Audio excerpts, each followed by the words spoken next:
আসসালামু আলাইকুম everyone, welcome back to my another video.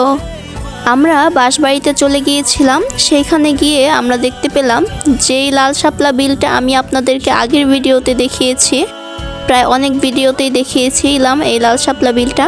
সেই লাল শাপলা বিলের পানি অনেকটা শুকিয়ে গিয়েছে, এখন শুধু অল্প একটু পানি আছে এবং আমি আমার হাজব্যান্ডকে বললাম এইখান থেকে কয়েকটা লাল শাপলা তুলে দেওয়ার জন্য।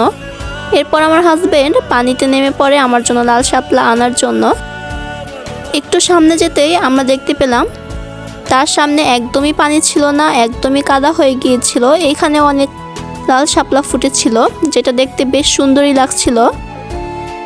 এরপর আমিও কয়েকটা লাল শাপলা তুলি এখান থেকে, কারণ এখানে তেমন পানি ছিল না আর আমার হাতে অনেকগুলো লাল শাপলা ছিল এবং এই লাল শাপলাগুলো দেখতে বেশ ভালোই লাগছিল।